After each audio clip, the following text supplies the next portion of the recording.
कक्षा 11वीं की स्टूडेंट फाइनली आपके यहाँ भौतिक विज्ञान को अर्धवार्षिक परीक्षा का वो रियल पेपर आ चुका। साथ ही इस पेपर को आपको यहाँ फेक पेपर नहीं समझना, क्योंकि पूरा आपका हमारा जो आपका रियल पेपर है वो हमारे पास आ चुका है और संपूर्ण उत्तर सहित हम आपका पेपर कराने वाले हैं।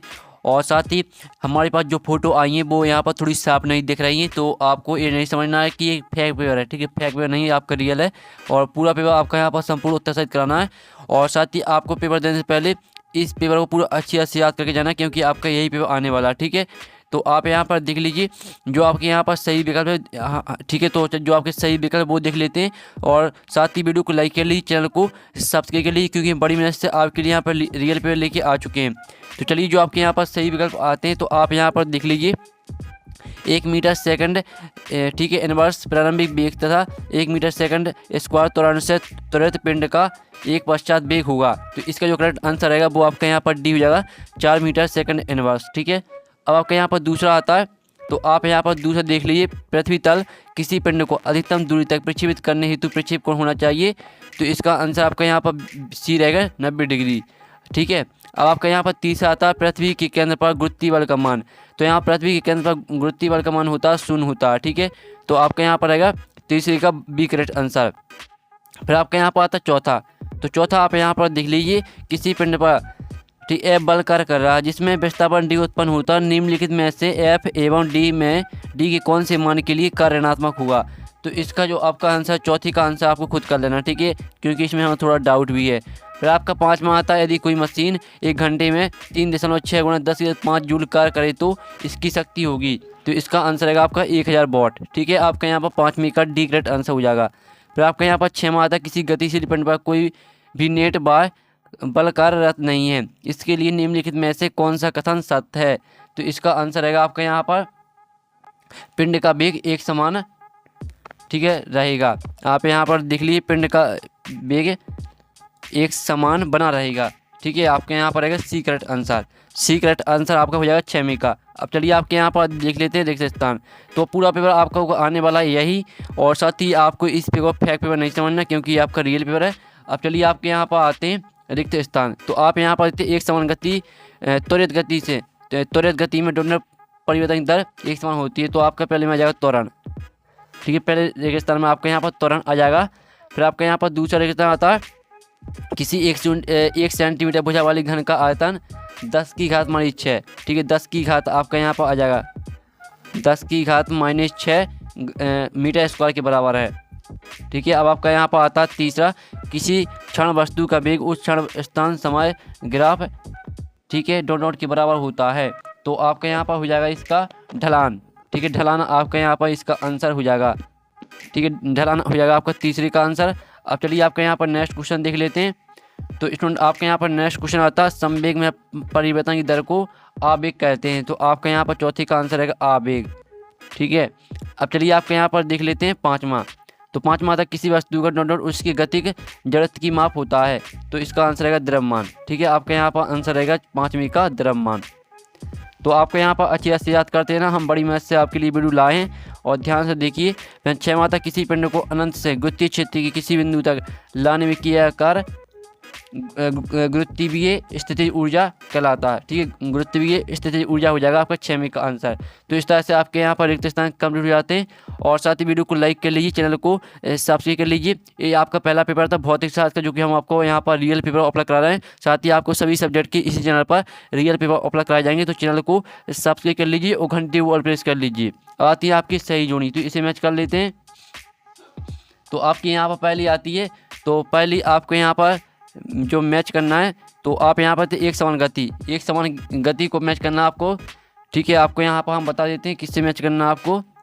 जो आपके यहाँ पर एक समान गति आप यहाँ पर देख लीजिए, आपको ई से मैच कर देना है। ठीक है, फिर दूसरी आती है घूर्णी संतुलन। तो घूर्णी संतुलन को मैच करना आपको यहाँ पर देख लीजिए, आपको यहाँ पर घूर्णी संतुलन को मैच करना है जी से। और फिर आपके यहाँ पर आती जो आपकी आती कोणीय संवेग। तो कोणीय संवेग को आपको यहाँ पर मैच कर देना है यहाँ पर ए से। ठीक है, फिर आपकी आती चौथी जड़त्व आघूर्ण। तो जड़त्व आघूर्ण को आपको यहाँ पर मैच कर देना है, सामने ही मैच कर देना है। ठीक है, आपको फिर आपकी आती द्रव्यमान केंद्र 5वीं। तो इसे मैच कर दीजिए आप यहाँ पर। ठीक है, यहाँ पर देख लीजिए एच से मैच कर देना, और 6 में आती परिवर्ती बल द्वारा कुल कार्य, तो आपको यहाँ पर 6 में मैच कर देना है यहाँ पर बी से। ठीक है, इस तरह से आपकी यहाँ पर सही जोड़ी हो जाती है कंप्लीट, तो आप इनका स्क्रीनशॉट ले सकते हैं। अब चलिए आपके यहाँ पर देख लेते हैं एक शतभाग में उत्तर, तो इन्हें भी आपको पूरा ध्यान से देखना, पूरा पेपर आपका यही आने वाला है। तो आप यहाँ पर देख लीजिए आपके एक शतभाग में उत्तर आते हैं, तो इनका सॉल्यूशन भी हम कर लेते हैं। तो आप यहाँ पर देख लीजिए, पहला आता है कोई त्वरित गति वृत्ताकार कब होती है, तो इसका आंसर रहेगा जब वेग की दिशा बदल जाती है। फिर दूसरा आता है कोई त्वरित गति परवलयाकार कब होती है, तो इसका आंसर रहेगा जब त्वरण का मान नियत हो। फिर आपका यहाँ पर तीसरा था मेज पर रखी 100 ग्राम द्रव्यमान की किसी पुस्तक पर अभिलंब प्रतिक्रिया का मान कितना होगा, तो इसका आंसर रहेगा समान एवं दिशा के विपरीत। ठीक है, समान एवं दिशा के विपरीत। आप यहाँ पर आंसर सुनते जाइए।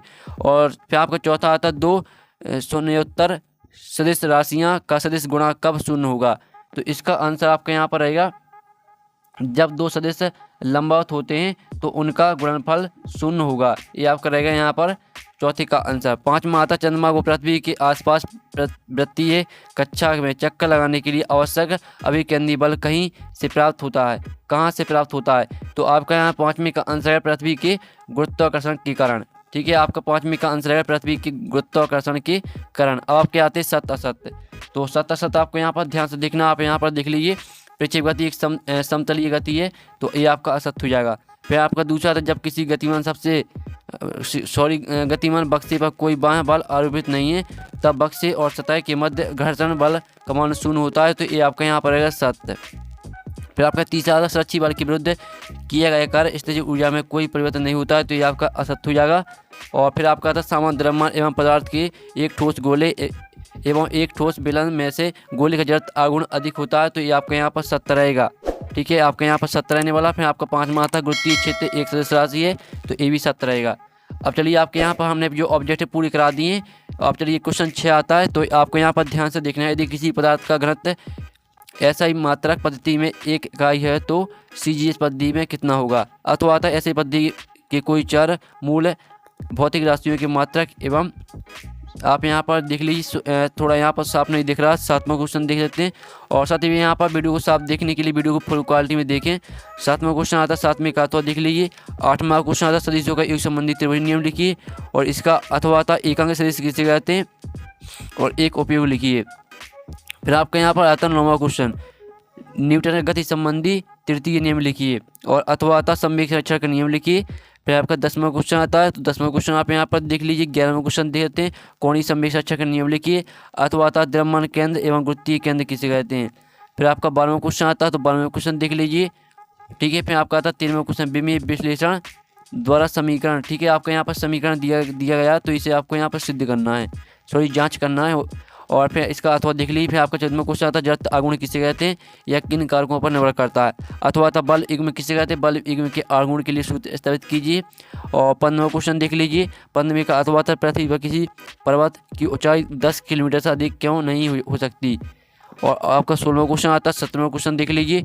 और साथ ही इसका PDF डाउनलोड करना चाहते हैं तो PDF मिल जाएगा आपको यहाँ पर टेलीग्राम ग्रुप में, और यहाँ पर टेलीग्राम ग्रुप की लिंक वीडियो के डिस्क्रिप्शन दी रखी है, तो आप वहाँ से टेलीग्राम ग्रुप से इस पेपर का पूरा PDF डाउनलोड कर सकते हैं। हमने पूरा पेपर आपको करा दिया और यही पेपर आने वाला है। ठीक है, तो आपको PDF मिल जाएगा टेलीग्राम ग्रुप में। तो हम यहाँ पर नेक्स्ट वीडियो मिलते हैं आपके पूरे पेपर के सॉल्यूशन के साथ। टेकिन बाय बाय।